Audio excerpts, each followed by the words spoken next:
دیگر کتب حدیث کے ساتھ امام سخاوی نے اس کو القول البدیع میں اس حدیث پاک کو نقل کیا ہے۔ ہمارے آقا مولا صلی اللہ تعالی علیہ وسلم ارشاد فرماتے ہیں کہ مجھ پر درود پڑھنا قیامت کے دن پل صراط پر نور ہے، اور جو شخص جمعہ کے دن مجھ پہ درود 80 مرتبہ پڑھے گا، اللہ سبحانہ و تعالی اس کے 80 سال کے گناہوں کو معاف فرما دے گا۔ اتنی بڑی خوشخبری ہے، اور یہاں یہ بھی یاد رکھیں کہ یہ جو گناہوں کی معافی کی بات ہوتی ہے، اس سے مراد صغیرہ گناہ ہوتے ہیں، اور جو کبیرہ گناہ ہوتے ہیں وہ سچی توبہ اور استغفار کے بغیر وہ معاف نہیں ہوتے۔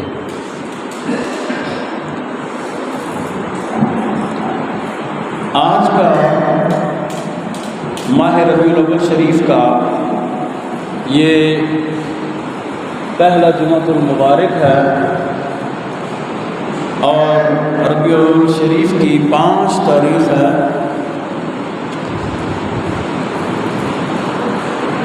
آپ تمامی احباب جو یہاں مسجد میں حاضر ہیں، یہ جو سامعین ہیں، سامعات ہیں،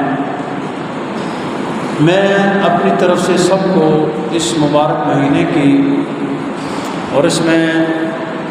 جو ہمارے ایمانوں کی جان، ہماری آنکھوں کا نور، ہمارے دلوں کا سرور، ہمارے آقا مولا صلی اللہ تعالی علیہ وسلم کی آمد مبارک ہے، اس حوالے سے خصوصیت کے ساتھ مبارکباد پیش کرتا ہوں۔ اور آج کا جو ہمارا عنوان ہے وہ استقبال ربیع الاول، اور چونکہ آج جو 5 ربیع الاول شریف ہے، یہ ہمارے آقا مولا صلی اللہ تعالی علیہ وسلم کے پیارے نواسے حضرت سیدنا امام حسن مجتبیٰ علیہ السلام ورضی اللہ تعالی عنہ کا یوم شہادت بھی ہے، اس لیے ان کی عظمت اور شان کے حوالے سے بھی چند گزارشات پیش کروں گا۔ اور اس ضمن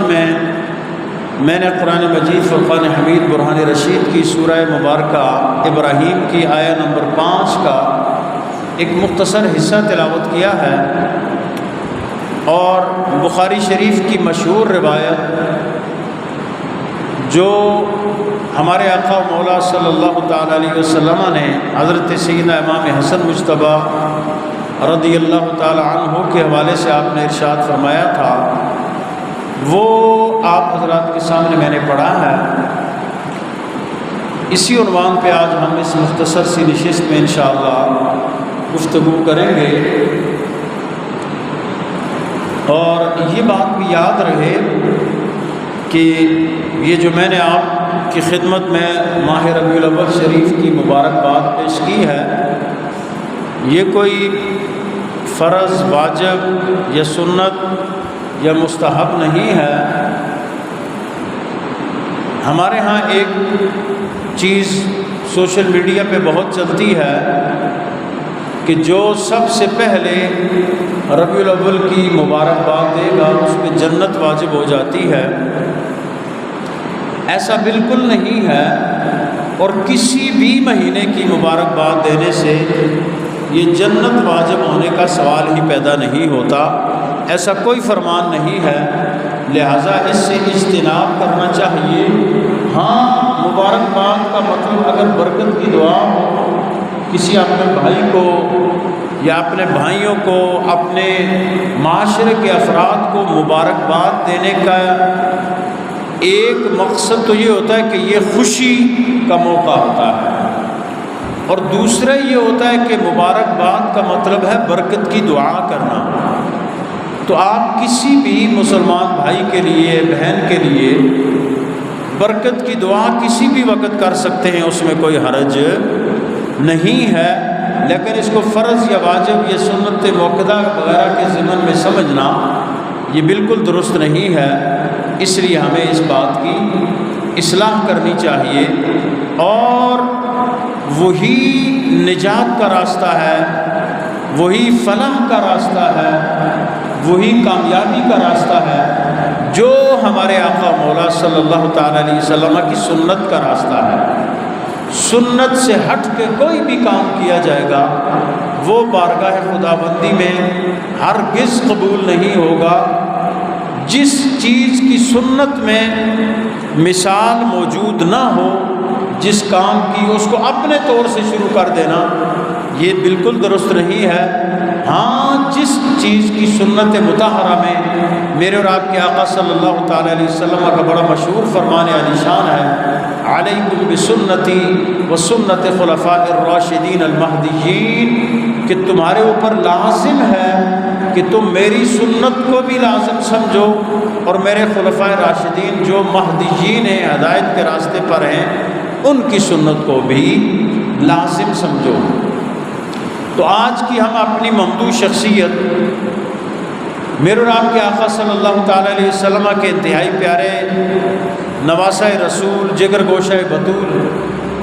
نور چشم حضرت مولا کائنات تاجدار حل عطا حضرت سیدنا امام حسن مجتبیٰ رضی اللہ تعالی عنہ کی ہم پہلے بات کرتے ہیں کہ آج مشہور قول کے مطابق آپ کا یوم شہادت جو ہے وہ 5 ربیع الاول ہے،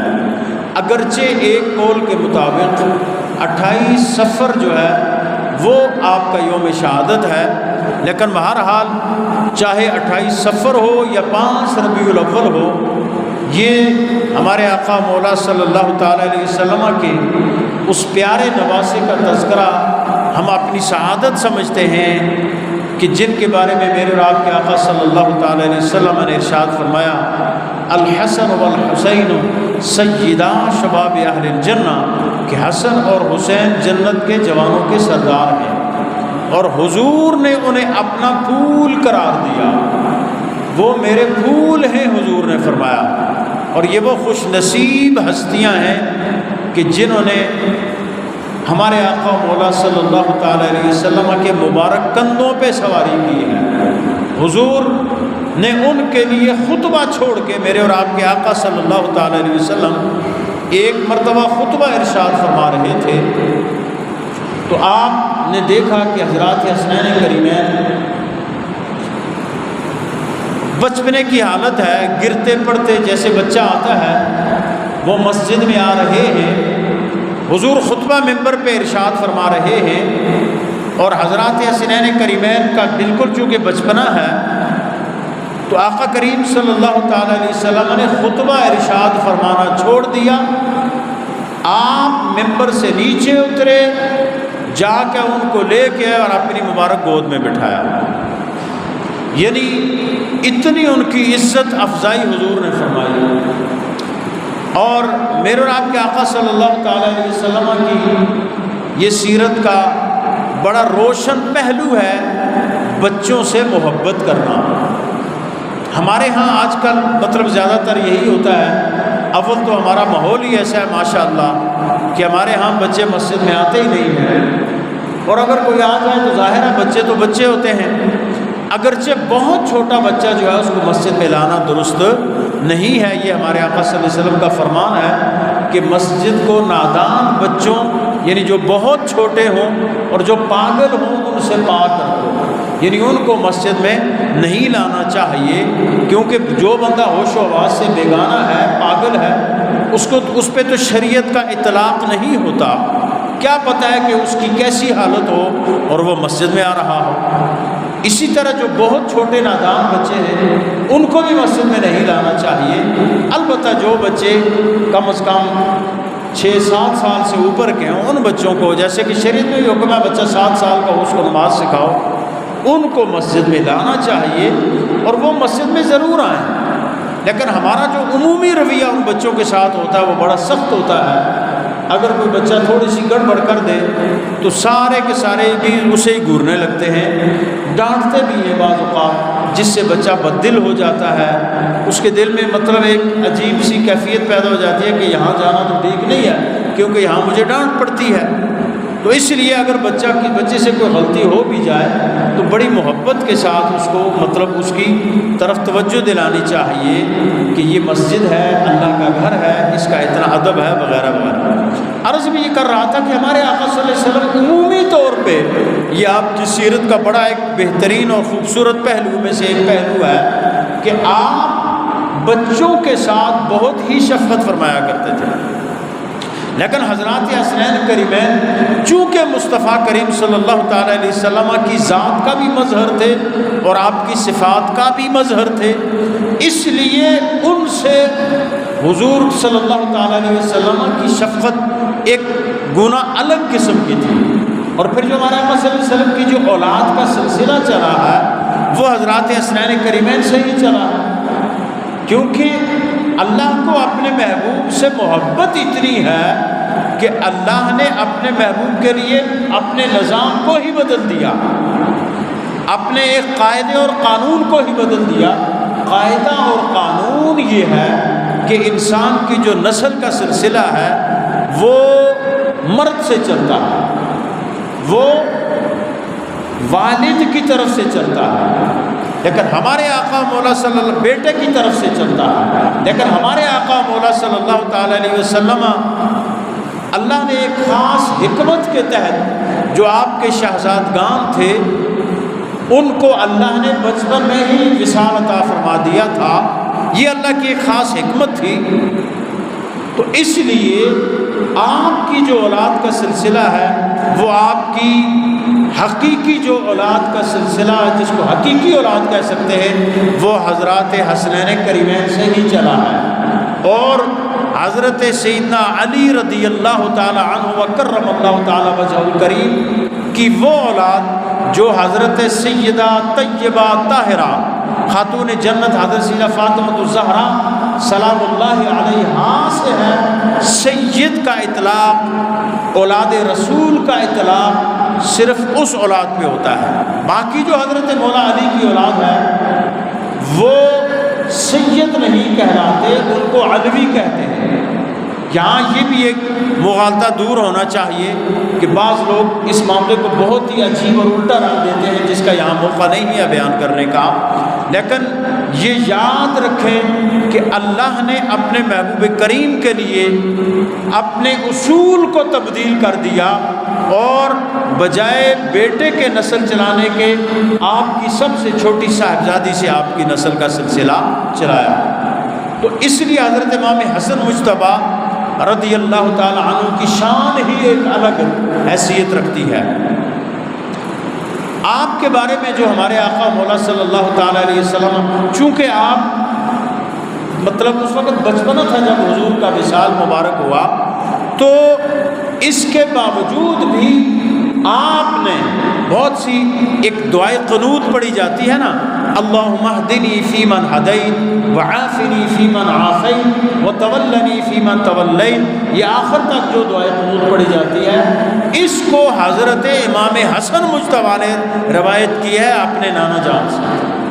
یعنی وہ اس عمر میں بھی 6-7 سال کی عمر میں بھی اس قدر آپ کا حافظہ تھا کہ آپ نے اپنے آقا مولا اور اپنے نانا جان سے ایک حدیث سنی اور اس کو آگے روایت کیا۔ یوں تو آپ کی شان اور عظمت، آپ کی اس شان اور عظمت کا کیا کہنا، اور وقت چونکہ ہمارے پاس محدود ہے اس لیے میں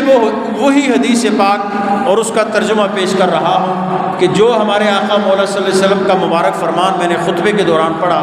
حضرت سیدنا ابو ہریرہ رضی اللہ تعالی عنہ کی یہ روایت ہے، اس کے راوی ہیں، اور بخاری شریف میں یہ موجود ہے یہ حدیث پاک۔ ہمارے آقا مولا صلی اللہ تعالی علیہ وسلم نے حضرت سیدنا امام حسن مجتبیٰ علیہ السلام کی طرف اشارہ کرتے ہوئے آپ نے فرمایا، ان کے بارے میں فرمایا، ان ابنی ھذا سید، بے شک یہ میرا بیٹا سردار ہے، لعل اللہ ان یصلح بہ بین فئتین عظیمتین من المسلمین، ان قریب اللہ سبحانہ و تعالی میرے اس بیٹے کے ذریعے مسلمانوں کے 2 بڑے گروہوں میں صلح کروائے گا۔ اللہ سبحانہ و تعالی اس میرے بیٹے کے ذریعے 2 بڑے مسلمان گروہوں میں صلح کروائے گا۔ یہ حضرت امام حسن مجتبیٰ رضی اللہ تعالی عنہ علیہ السلام وہ ہستی ہیں کہ جن کو سب سے پہلے آقا کریم صلی اللہ علیہ وسلم نے علی الاطلاق سید کہا ہے۔ ویسے تو حضرت معاذ بن جبل جب فیصلہ کرنے کے لیے گئے تھے تو حضور نے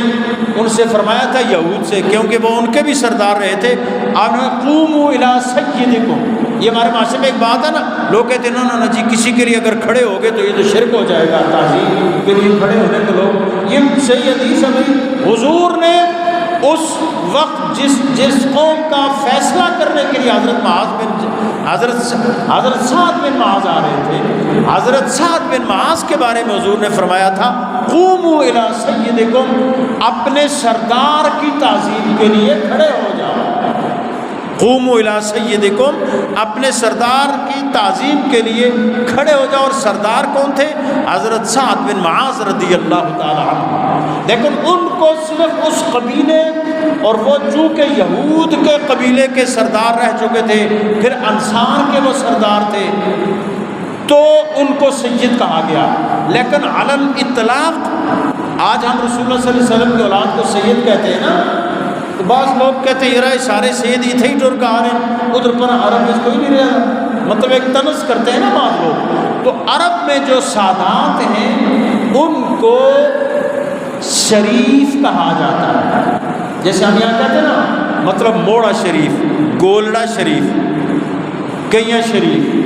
علی حاضر القیاس، یہ اس جگہ کا، اس گاؤں کا ایک ادب ہے کہ یہاں اللہ والے لوگ رہتے ہیں۔ تو اسی طرح عرب میں رسول اللہ صلی اللہ تعالی علیہ وسلم کی جو اولاد ہے، جن کو ہم سید بولتے ہیں، ان کو عرب میں شریف کہا جاتا ہے، اس لیے وہ وہاں بھی موجود ہیں۔ یہ ٹینشن نہ لیا کریں کہ سید سارے تو سب بلا گئے۔ تو اس لیے میں عرض یہ کر رہا تھا کہ سید کا جو لفظ ہے یہ علی الاطلاق رسول اللہ صلی اللہ تعالی علیہ وسلم نے سب سے پہلے حضرت امام حسن مجتبیٰ کے لیے بولا تھا، اور حضور نے ان کو سید اور سردار قرار دیا تھا۔ اور ان کا کام کیا تھا کہ یہ مسلمانوں کے 2 بڑے گروہوں میں صلح کروائے گا۔ اور حضور کی یہ پیشن گوئی اس وقت پوری ہوئی کہ جب خلافت راشدہ کا آخری دور تھا، خلافت راشدہ علی منہاج النبوہ، حضرت امام حسن مجتبیٰ حضرت سیدنا علی مرتضیٰ رضی اللہ تعالی عنہ کے وصال کے بعد حضرت امام حسن مجتبیٰ 5ویں خلیفہ راشد تھے۔ یہ ہمارا بڑا ایک تاریخی المیہ ہے کہ ہمارے سلیبس میں، ہماری کتابوں میں، ہماری تاریخ میں خلفائے راشدین کی تعداد صرف 5 لکھی ہے۔ کسی بچے کو پوچھیں خلفائے راشدین، وہ کہتا ہے 4، جبکہ حقیقت یہ ہے کہ جو خلافت راشدہ علی منہاج النبوہ ہے، اس میں حضرت امام حسن مجتبیٰ 6 مہینے تک آپ نے خلافت پہ، مسند خلافت پہ رہے۔ یہاں تو جو 6 دن رہتا ہے وہ ساری مراحت لے کے جاتا ہے نا، ریٹائرمنٹ کے بعد ساری سہولتیں، ساری چیزیں، اس کو مطلب سابق وزیر اعظم بھی کہا جاتا ہے، جو صدر و سابق صدر کہا جاتا ہے۔ 6 مہینے آپ نے خلافت کی حضرت مولا کائنات کی شہادت کے بعد۔ تو آپ کی جو ان مہینوں کو یہ بڑی عجیب ستم ظریفی ہے تاریخ کی اور ہمارے تاریخ دانوں کی، ہمارے مذہبی رہنماؤں کی، کہ اس کو خلافت راشدہ میں لوگ شمار ہی نہیں کرتے۔ اور کسی بچے کو اگر سوال آ جائے کہ بھائی خلفائے راشدین کی تعداد کی تو وہ جواب میں لکھتا ہے 4، اور اگر وہ 5 لکھے گا تو اس کو نمبر ہی پورے نہیں کہیں گے، یار اس نے تو جواب ہی غلط دیا ہے۔ جبکہ صحیح جواب یہ ہے کہ خلفائے راشدین کی تعداد 4 نہیں 5 ہے خلافت راشدہ علی منہاج النبوہ۔ اس لیے یہ بہت بڑی غلط فہمی اور بہت بڑا ایک فیلئر ہے جو ہمارے نصاب میں ہے، جو ہمارے پورے سسٹم میں ہے۔ تو جب حضرت سیدنا امام حسن مجتبیٰ کی خلافت کے 6 مہینے ہوئے، حضرت امیر معاویہ رضی اللہ تعالیٰ عنہ، حضرت مولا علی کرم اللہ تعالیٰ وجہ کریم کی چونکہ ایک جنگ کا سلسلہ چلا ہوا تھا، تو حضرت امیر معاویہ فوج لے کے نکلے، حضرت امام حسن مجتبیٰ بھی فوج لے کے نکلے۔ تو پھر آپ پہ وہ رسول اللہ صلی اللہ علیہ وسلم کا فرمان صادق آیا کہ آپ نے جب یہ سوچا کہ اس طرح تو ہزاروں مسلمان قتل ہو گئے،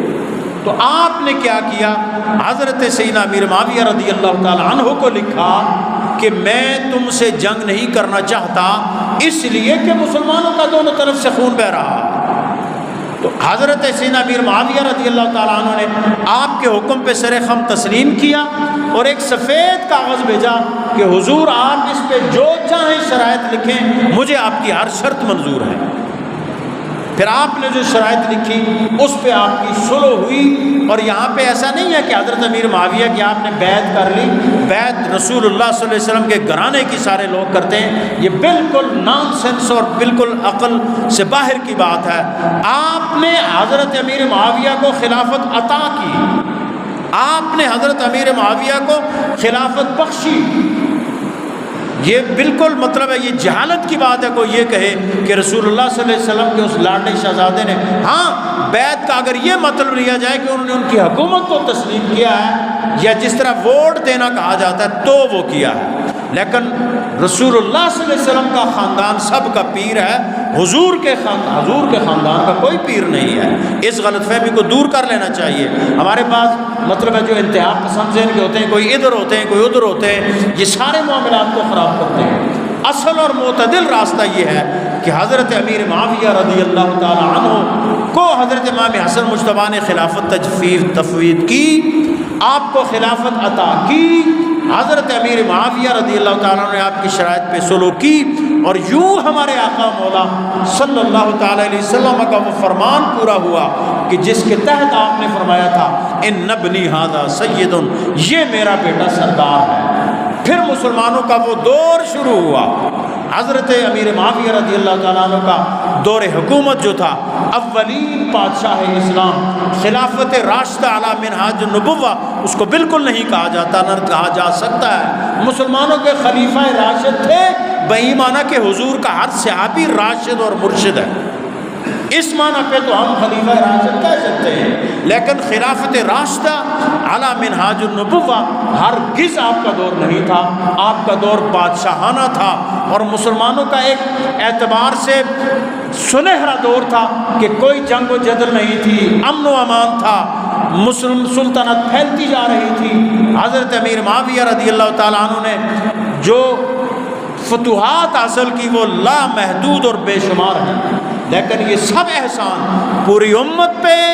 اور حضرت امیر معاویہ رضی اللہ تعالیٰ عنہ پہ، حضرت سیدنا امام حسن مجتبیٰ علیہ السلام رضی اللہ تعالیٰ عنہ کا ہے۔ اس لیے آج میں آپ کو بھی اپنے آپ کو بھی یہی نصیحت کرتا ہوں کہ میرے بھائیوں، میرے دوستوں، میرے بزرگوں، عدم برداشت کا ایک ماحول ہے، لڑائی جھگڑے فساد فتنوں کا ایک ماحول ہے، کوئی بندہ دوسرے کی بات کو برداشت نہیں کرتا، کوئی جماعت دوسری جماعت کی بات اور اس کے سسٹم کو برداشت نہیں کرتی، کوئی فرقہ دوسرے فرقے کو برداشت نہیں کرتا۔ اگر ہم یہ چاہتے ہیں کہ امت اپنا وہ وقار حاصل کرے تو پھر ہمیں حضرت امام حسن مجتبیٰ کی اس سیرت کے خاص اس حصے کو جو آپ کی سیرت میں تحمل تھا، بردباری تھی، مسلمانوں کی ہمدردی تھی اور اتحاد امت کا جذبہ تھا، حضرت سیدنا امام حسن مجتبیٰ کا، مجھے اور آپ کو اور ہم سب کو اس جذبے کو اپنے اندر پروان چڑھانا ہوگا، اور اس کی ابتدا ہمیں اپنے گھر سے، اپنے کنبے سے، اپنے خاندان سے کرنی ہوگی، کیونکہ ظاہر سی بات اگر میرے اندر کسی چیز کی مطلب برداشت اور اس طرح کی قوت نہیں ہوگی تو میں دوسرے کو کیسے دعوت دوں گا؟ میں اگر ایک کام میں غلط کروں گا تو میں دوسرے کو کیسے کہوں گا کہ بھیا آپ یہ کام ٹھیک کریں؟ میں اگر کسی کے بارے میں بد زبانی کروں گا، بد کلامی کروں گا، کوئی انتشار، کوئی افتراق کی بات کروں گا تو میں دوسرے کو کیسے کہوں گا کہ بھائی آپ یہ کام نہ کریں؟ اس لیے یہ کام اپنی ذات سے شروع کرنا، سب سے پہلے اپنی اصلاح، اپنے گھر کی اصلاح، اپنے کنبے اور اپنے خاندان کی اصلاح، پھر جا کر اصلاح معاشرہ کی طرف بڑھنا چاہیے۔ تو حضرت امام حسن مجتبیٰ رضی اللہ تعالیٰ عنہ کے حوالے سے یہی میں نے چند گزارشات، چونکہ آج آپ کا یوم شہادت ہے کوشش کرے. یہ ضروری نہیں ہوتا ہم نے اپنی زندگی اپنے لیے بہت مشکل خود بنا دی ہے. آپ کے گھر میں جو بھی آپ نارمل کھانا جا کے پکائیں نا اسی پہ دعا کر لیں. ایصال ثواب حضرت امام کے لیے کر کے دعا کر لیں. بچوں کو تھوڑی سی سیرت بتا دیں کہ حضرت امام حسن مجتبیٰ کی یہ سیرت ہے بیٹا. انہوں نے ایسے کیا کہ امت جس وقت باہم برسر پیکار تھی, ہزاروں لوگ مطلب اس میں قتل ہو چکے تھے باہمی لڑائی میں, اس وقت حضرت امام حسن مجتبیٰ نے امت پہ بڑا احسان کیا اور صلح کرا کے امت کے اندر ایک امن اور رواداری کی ایک فضا قائم کی. دوسری جو میں آج آپ سے عرض کرنا چاہتا ہوں استقبال ربیع الاول شریف کے حوالے سے. یہ ربیع الاول اپنے نام سے ہی بہت خوبصورت ہے ماشاءاللہ. اس کا اللہ سبحانہ و تعالیٰ نے اپنے محبوب کریم صلی اللہ علیہ وسلم کو اس دنیا میں بھیجنے کے لیے مہینے ہی ایسے کا انتخاب فرمایا کہ جس کا مطلب ہے پہلی بہار. یعنی میرے اور آپ کے آقا صلی اللہ علیہ وسلم اس کائنات میں تشریف لائے تو ایک ظاہری بہار کے ساتھ ساتھ ایک باطنی بہار بھی آ گئی. وہ معاشرہ جو صدیوں سے ظلم و ستم کا شکار تھا, جس میں کوئی چھوٹے بڑے کی تمیز نہیں تھی, جس کی لاٹھی اس کی بھینس کا قانون تھا, میرے اور آپ کے آقا صلی اللہ تعالی علیہ وسلم اس مہینے میں تشریف لائے اور پھر آپ نے معاشرے میں ایسا کیا کہ خود نہ تھے جو راہ پر اوروں کے ہادی بن گئے. کیا نظر تھی جس نے مردوں کو مسیحا کر دیا. تو اس سلسلے میں جو میں نے آیت پڑھی ہے, ایک حصہ پڑھا ہے کا وَذَكِّرْهُمْ بِأَيَّامِ اللَّهِ کہ محبوب یہ آقا کریم صلی اللہ علیہ وسلم کو براہ راست اللہ نے اس میں مخاطب نہیں کیا. بنیادی طور پہ حضرت سیدنا موسیٰ علیہ السلام کو, انبیاء بنی اسرائیل کو اللہ نے مخاطب کیا کہ ان لوگوں کو اللہ کے دنوں کی یاد دلاتے رہو, لوگوں کو اللہ کے دنوں کی یاد دلاتے رہو. ایام اللہ سے کیا مراد ہے؟ اس سلسلے میں حضرت قتادہ رضی اللہ تعالیٰ جو اولین مفسرین میں سے, حضرت عبداللہ بن عباس رضی اللہ تعالیٰ حضور کے چچا زاد بھائی بھی ہیں اور سب سے پہلے مفسر قرآن ہیں. حضرت عبداللہ بن عباس, حضرت قتادہ رضی اللہ تعالیٰ عنہ, حضرت امام مجاہد رضی اللہ تعالیٰ عنہم, ان سب کے مطابق ایام اللہ سے مراد اللہ کی نعمتیں, کہ جب آپ کے اوپر جن دنوں میں اللہ کی نعمتوں کا نزول ہوا ہے ان دنوں کو تم یاد کرتے رہو. اور اگر ہم اس تفسیر کو دیکھیں تو اس کے مطابق بھی میرے دوستوں اور بھائیوں ہمارے آقا مولا صلی اللہ تعالی علیہ وسلم اللہ کی سب سے بڑی نعمت ہے. یہ تقریباً ہر بندہ اس بات کو تسلیم کرے گا, بلکہ ہم تو مسلمان ہیں, کافر بھی اس کو تسلیم کرتے ہیں, جو غیر مسلم ہیں وہ بھی اس کو, جو مطلب غیر جانبدار اور جو انصاف پسند غیر مسلم ہے وہ بھی تسلیم کرتے ہیں. کیونکہ جب حضور اس دنیا میں تشریف لائے اس وقت معاشرے کی حالت کیا تھی آپ حضرات نہیں جانتے. انشاءاللہ ہم ربیع الاول شریف میں یہ سیرت اور میلاد کو ہی ملا کے آگے بات کریں گے تاکہ ہمیں کچھ مطلب سیرت سے بھی آگاہی ہو اور میلاد شریف کے ضمن میں ہم کچھ چیزیں جان سکیں. تو اس معاشرے میں اللہ نے نبی صلی اللہ علیہ وسلم کو بھیجا جہاں پہ نہ ماں باپ کی عزت تھی, نہ بہن بھائیوں کی عزت تھی, نہ بڑوں کا کوئی ادب تھا. لیکن میرے آقا صلی اللہ تعالی علیہ وسلم کی آمد سے وہ سارا جہان, اور جب حضور کی آمد کا سال تھا اس سال کا نام ہی امن والا کہلایا. یعنی اتنا اللہ نے اس وقت پوری کائنات میں ایک ایسا ماحول خود پیدا کر دیا کہ اس سال کو امن والا سال کہنے لگے. اور دوسری تفسیر جو کی ہے دیگر مفسرین نے, اس کے مطابق ایام اللہ سے وہ دن مراد ہیں کہ جس دن اللہ نے اپنے بندوں پر کوئی خاص نعمت نازل فرمائی. مثلا قرآن کریم میں اللہ سبحانہ و تعالیٰ نے حسینہ عیسیٰ علیہ السلام کی قوم کا جب بیان کیا ہے, انہوں نے حضرت سیدنا عیسیٰ علیہ السلام سے عرض کی کہ اے عیسیٰ اپنے رب سے دعا کریں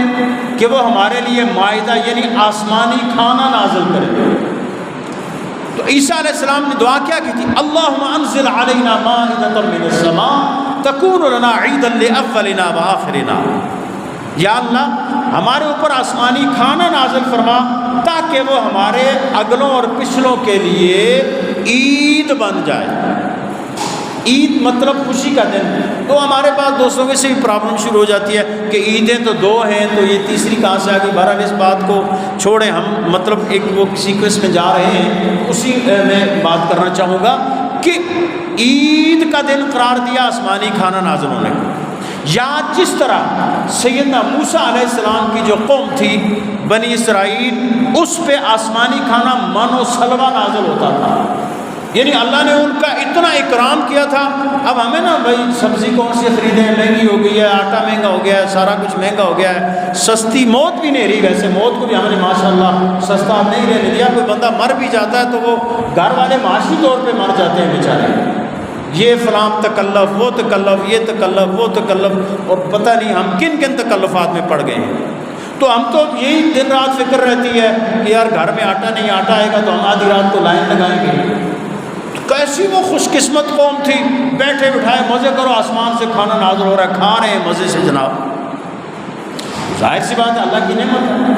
اسی طرح جب بنی اسرائیل جا رہے تھے حضرت موسیٰ علیہ السلام کی قیادت میں, آگے دریا آ گیا. اللہ نے فرمایا موسیٰ دریا پہ عصا مارو. حضرت موسیٰ علیہ السلام نے دریا پہ عصا مارا, دریا بیچ میں سے پھٹ گیا اور بیچ میں سے راستہ بن گیا. آپ اور آپ کا لشکر, آپ کے ساتھ جو بھی بنی اسرائیل وہ سے گزر گئے. فرعون کے ظلم سے نجات کا دن یہ بھی گویا ان کے لیے, اس کو یہ بھی ایام اللہ, یعنی مختصراً یہ سمجھ لیں کہ جس دن اللہ, مفسرین کرام کے مطابق, یہ کوئی ذاتی میں رائے نہیں کرتا چونکہ میں الحمدللہ میں نے پہلے کی ساری چیزیں لکھ کے رکھتا ہوں, ہمارے ذات میرے سامنے ہوتے ہیں. مفسرین کرام کے مطابق, جن میں صحابہ کرام بھی ہیں, تابعین بھی ہیں, تبع تابعین بھی ہیں, ان کے مطابق ایام اللہ جن کو اللہ نے فرمایا ہے کہ لوگوں کو یاد دلاتے رہو, وہ ان دنوں کو کہا جاتا ہے کہ جب اللہ کی کسی نعمت کا نزول ہو, اللہ سبحانہ و تعالی نے کسی قوم کو خاص انعام سے نوازا ہو, ان کو ایام اللہ کہا جاتا ہے. اور ان کا کیا ہوتا ہے کہ یہ عبرت اچھا, اس میں ایک اور بات بھی ہے کہ ایام اللہ سے مراد وہ دن ہے کہ جس دن اللہ نے کسی قوم پہ کوئی خاص انعام کیا ہو. لیکن بعض مفسرین نے یہ بھی کہا ہے کہ ان سے وہ دن بھی مراد ہے کہ جب کسی قوم پہ اجتماعی عذاب آیا. اب قوم پہ اجتماعی عذاب کیسے, بہت سی قومیں آپ کو پتہ ہے, قوم عاد ہے, قوم سمود ہے, مطلب بہت سی قومیں گزری ہیں جن پہ اجتماعی عذاب آئے ہیں. تو لیکن ہم چونکہ آج نعمت کا تذکرہ کر رہے ہیں اور حضور کی جیسی نعمت کے تذکرے میں میرے خیال میں ہمیں ذرا وہ عذاب والی بات نہیں لائن میں زیادہ اچھا ہوگا, کیونکہ یہ ہر ایک صاحب عقل سلیم یہ بات مانے گا کہ حضور اللہ کی سب سے بڑی نعمت ہے. کیونکہ میرے بھائیوں, ہمیں اللہ نے جو کچھ عطا فرمایا نا, یہ سب اللہ کی نعمت ہے. یہ پنکھے چل رہے ہیں نا, وہی بل آ رہا ہے, ہم یہ لائٹ میں بیٹھے ہوئے ہیں, اس کا بل آئے گا. تو یہ جو سورج کی روشنی, یہ ہوا ہے, اس کا کوئی بل آتا ہے. اور اگر یہ نہ ہو تو ہمارے لیے مطلب ہے مطلب کچھ منٹ بعد ہم تو بالکل پوری کائنات ختم ہو جائے. اللہ نے ہمیں کتنی نعمتیں دی ہیں, وَإِن تَعُدُّوا نِعْمَتَ اللَّهِ لَا تُحْصُوهَا, کہ تم اگر اللہ کی نعمتوں کو شمار کرنا چاہو تو ہرگز نہیں کر سکتے. لیکن اللہ نے کسی نعمت کا احسان نہیں جتلایا. صرف حضور کی ذات والا صفات وہ ہستی ہے کہ جس کا اللہ سبحانہ و تعالی نے نعمت عطا بھی کی اور احسان بھی جتلایا, اور ارشاد فرما دیا لَقَدْ مَنَّ اللَّهُ عَلَى الْمُؤْمِنِينَ, البتہ تحقیق خوب مؤکد کیا ہے. ایک ہی ہوتا ہے نا, میں کہتا ہوں اچھا جی میں آپ مجھے دعوت دیتے ہیں تو آپ کہتے ہیں جی استاد جی شامی سے کھانا ذرا ہے, مطلب کچھ واسطے کوئی خاص ڈش پکائی دی ایسا, تو میں اچھا جی میں آسا جی انشاءاللہ, ٹھیک ہے. ایک تو یہ ہو گیا. ایک کہتے نا جی ایسا دیسی مرغی پکائی دیا تو ہر حال میں چاہنا, تو میں کہوں گا یار دیسی مرغی اور میں نہ یہ کیسے ہو سکتا ہے, لہٰذا میں ہر حال میں آؤں گا انشاءاللہ. یہ مؤکد ہو گئی یہ بات, ٹھیک ہے نا. مطلب ویسے میں تھوڑا سا مطلب زیادہ آپ کو سنجیدہ بیٹھے ہوئے نا ذرا تھوڑا جائیے, مطلب وہ کوئی پتہ لگا کہ سمجھ شریف بھی آتا ہے تھوڑی بچ. تو میں کہوں گا بھائی یار یہ ہوگی مؤکد. اللہ نے یہ نہیں فرمایا کہ من اللہ علی المؤمنین, مومنوں پہ اللہ نے, لقد من اللہ, البتہ تحقیق اللہ نے مومنوں پہ احسان. اب اگر کوئی قسمت کا مارا اس کو احسان نہ سمجھے تو یہ اس کی اپنے مقدر کی بات ہے. آپ کو اور ہمیں اس سے الجھنے کی ضرورت نہیں ہے. بس آپ اپنے رب کی اس عظیم نعمت کا، خود اللہ نے فرمایا وَأَمَّا بِنِعْمَةِ رَبِّكَ فَحَدِّثْ، اپنے رب کی نعمت کا خوب چرچا کرو. تو رسول اللہ صلی اللہ علیہ وسلم سے بڑھ کے اللہ کی کون سی نعمت ہے میرے بھائیوں اور دوستوں اور بزرگوں. خلاصہ کلام آج کی اس گفتگو کو اب ہم سمیٹ رہے ہیں، اور جو دو عنوانات پہ ہم نے بات کی، حضرت سیدنا امام حسن مجتبیٰ خلیفہ راشد پنجم کے حوالے سے آپ کی جو سیرت کا وہ پہلو جس کی طرف میں نے اشارہ کیا ہے، آج کے ہمارے معاشرے کی میرے بھائیوں اور میرے دوستوں اور میرے بزرگوں سب سے بڑی ضرورت وہی ہے کہ ہم ایک دوسرے کو برداشت کریں، ایک دوسرے کی سنیں. ایویں افواہ مارو فلانے تو کوئی آنکھیں جی تو بس دعا کو سٹارٹ ہو گیا، شروع ہو گیا. نہیں، کوئی بات کرے بھی نا تو کہیں بھائی ہم پہلے اس کی تحقیق کریں گے، ہم دیکھیں گے کہ جس بندے نے جو میرے بارے میں یہ غلط بات کی اس میں کتنی صداقت ہے. ہم کہتے ہیں نا لوگ کان کو دیکھتے نہیں ہیں تو اس کے پیچھے بھاگ جاتے ہیں کہ بھائی کوئی تھا تمہارا کان غائب ہے. تو ان چیزوں نے، یہ جو معاشرے میں چغل خوری ہے، غیبت ہے، ایک دوسرے پہ تہمت بازیاں ہیں، انہوں نے ہمارے معاشرے کو جہنم بنا دیا. اور اس کو اگر ہم نے جنت بنانا ہے تو پھر اپنے آقا مولا صلی اللہ علیہ وسلم کی اس سیرت اور ان کے پیارے حضرت امام حسن مجتبیٰ کی اس سیرت پہ چلنا ہے کہ آپ نے مسلمانوں کے دو عظیم گروہوں کے درمیان صلح کروا دی. اور دوسری اور آخری بات، ربیع الاول شریف کا یہ پہلا جمعۃ المبارک ہے اور پورا مہینہ چل رہا ہے. میرے بھائیوں اور میرے دوستوں، ہر مسلمان اپنے اپنے انداز میں اس کو مناتا ہے. میں آپ کو، اپنے آپ کو، سب کو یہی نصیحت کرتا ہوں کہ جی بھر کے اس میں خوشی کریں، لیکن دائرہ شریعت میں رہ کے. شریعت سب سے پہلا ہمارا جو معیار ہے وہ شریعت ہے. شریعت سے باہر اگر جا کر کوئی کام بھی کریں گے تو ہمارے آقا مولا صلی اللہ علیہ وسلم کی ناراضگی کا باعث ہوگا. اور مسلمان کی خوشی یہ نہیں ہوتی کہ بھنگڑے ڈالے، وہ ناچے، وہ گائے، وہ اس طرح کرے. مسلمان کی خوشی سب سے بڑی ہے کہ اپنے رب کی بارگاہ میں اپنی جبین کو پیش کر دے، اللہ تیرا شکر ہے تو نے مجھے یہ نعمت عطا کی. اپنے گھروں میں محافل میلاد کریں، اپنے خانقاہوں میں، مساجد میں، مدارس میں. لیکن محافل میلاد وہی بات جس طرح موت اور شادی کو ہم نے اس طرح محافل میلاد کو مشکل بنا دیا ہے. جی پہلے ساؤنڈ سسٹم آنو، پھر دیکھو یہ مشہور نعت ہے، صحیح نچنے والا ہوا ہے، لوگوں کو بھی نچانا ہوا ہے، خود بھی ناچے، لوگوں کو بھی نچائے. ضرب برق لباس ہو اس کا، وہ ویل لکڈ جس کو آپ کہتے ہیں، ذرا زبردست نظر آئے، انٹرٹین کرے لوگوں کو. مولوی صاحب کو مہینے بیچارہ مولوی پورے مہینے بولتا رہتا ہے، مہینے والا استاد جی 50,000 تو اس کی تنخواہ ہے نا. تو جناب وہ بندہ آتا ہے ایک رات کا آپ کو نچا کے آپ کے جیب سے 1,00,000 روپیہ لے کے چلا جاتا ہے، اور آپ کہتے ہیں ہاں اسی تو بڑے اللہ کے پیارے ہیں جیسا 1,00,000 روپیہ خرچ کیتا نام. ایسے ویلے بھی پتہ یار ویڈیو بن رہی ہے، ہے لوگ دیکھ رہے ہیں کہ بندہ بڑا پیسے والا. بھائی کیا ہے یہ ایسا نہیں ہے، میں روک نہیں رہا، لیکن میں کہہ رہا ہوں ان آداب کو مد نظر رکھیں آپ. یعنی آپ اگر ان آداب کو مد نظر نہیں رکھیں تو یہ سارا تو آپ کے سر وبال بن جائے گا. 1 روپیہ آپ اخلاص کے ساتھ رسول اللہ صلی اللہ علیہ وسلم کی آمد پہ، وہ شاہ ولی اللہ رحمۃ اللہ علیہ نے اپنے والد گرامی کا واقعہ لکھا، مجھے یاد آ گیا. 1-2 منٹ اوپر معذرت کر لوں آپ سے. وہ ہر سال میلاد کرتے تھے. ایک سال ان کے پاس استطاعت نہیں تھی، انہوں نے چنے بنے سامنے رکھے، میلاد شریف جو کچھ وہاں پہ انہوں نے پڑھا، دعا کی، سوچنے لگے یار یہ چنے میرے کیا ان کی اہمیت ہے. رسول اللہ صلی اللہ علیہ وسلم رات کو سوئے، خواب میں دیکھا کہ رسول اللہ صلی اللہ علیہ وسلم محفل میں تشریف فرما ہے، حضرات صحابہ کرام دائیں بائیں ہیں، حضور کے سامنے وہی چنے رکھے اور وہی تناول فرما رہے ہیں. اللہ کی بارگاہ میں اخلاص دیکھا جاتا ہے، ظاہری شائننگ چمک دمک نہیں دیکھی جاتی. محافل کو بالکل سادہ کریں خدا کے لیے. آپ اپنے گھر میں محفل میں بتاتا ہوں کس طرح کریں، خود بیٹھ جائیں، بچوں کو بٹھائیں، گھر والوں کو بٹھائیں، وضو کر کے بیٹھ جائیں، تلاوت کریں،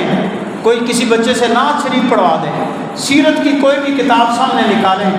حضور کی سیرت کا کوئی واقعہ بیان کر دیں، آخر میں درود السلام پڑھ کے دعا کر دیں، آپ کی محفل میلاد ہوگی. اتنے تکلفات میں ہم لوگ پڑے ہوئے ہیں کہ اب ایک غریب آدمی سے رہا میں کس طرح محفل میلاد کراؤں گی. اور پھر خواتین کے حوالے سے خصوصاً میں آخری بات آپ کی خدمت میں عرض کر رہا ہوں، یہ خواتین کے حوالے سے ہمارے ہاں بہت بے احتیاطی کی جاتی ہے. یاد رکھیں عورت کی آواز بھی عورت ہے. یہ دلیلیں دینا نا جی کڑیاں بازاریں پھرتی ہیں تو گانے گاندیاں شادیاں پہ معاف کرنا تو اس کو میلاد پہ لا کے اس کا اطلاق کرنا یہ جہالت ہے. اعلیٰ حضرت نے صاف اور واضح لکھا ہے کہ عورت اس صورت میں نعت یا تلاوت یا ذکر کر سکتی ہے کہ اس کی آواز کو کوئی غیر محرم نہ سنے. ضرور خواتین کی محفل میلاد کریں، ہماری بچیوں کو، ہماری ماں بہنوں بیٹیوں کو دکھائیں، سیرت مصطفیٰ سکھائیں، رسول اللہ صلی اللہ علیہ وسلم کی وہ ازواج مطہرات آپ کی پیاری شہزادیوں کے واقعات سنائیں کہ تمہارے لیے آئیڈیل آج کل کی یہ والی عورتیں نہیں ہیں، تمہاری آئیڈیل وہ ہیں. لیکن یہ ساؤنڈ سسٹم کے بغیر بھی ہو سکتا ہے، یہ گھر کی چار دیواری کے اندر بھی ہو سکتا ہے. اور یہ جو لوگ اس طرح کرتے ہیں آپ دیکھتے ہیں نا، یہ ٹی وی میڈیا عورتیں ہماری سب ظاہر سی بات ہم ماؤں بہنوں والے ہیں، بچیاں خواتین پورے مطلب بناؤ سنگار کے ساتھ آ کے وہاں پہ جی نعت پڑھ رہی ہے. یہ نعت نہیں، ان کے لیے موت ہے اور گناہ عظیم ہے. جتنے لوگ اس عمل میں شامل ہوتے ہیں وہ سارے کے سارے اس کے ذمہ دار ہیں. فلہذا میرے بھائیوں اور دوستوں اور بزرگوں، اپنے گھروں میں محفل میلاد کریں جس پیٹرن کا میں نے گزارش کی ہے اس طرح. اپنے آپ کسی آفس میں تو آپ یہ چیز اس طرح نہیں کر سکتے. آفس کے لوگ ہیں، چلے یار آپ کہتے ہیں آپ آدھا گھنٹہ بیٹھ جائیں، کر لیں محفل ذکر کر لیں، درود شریف پڑھ لیں. سب سے بڑھ کے ربیع الاول شریف میں درود شریف کی کثرت رکھیں، چلتے پھرتے اٹھتے بیٹھتے. یہ سب سے بہترین تحفہ سرکار دو عالم صلی اللہ علیہ وسلم کی خدمت میں.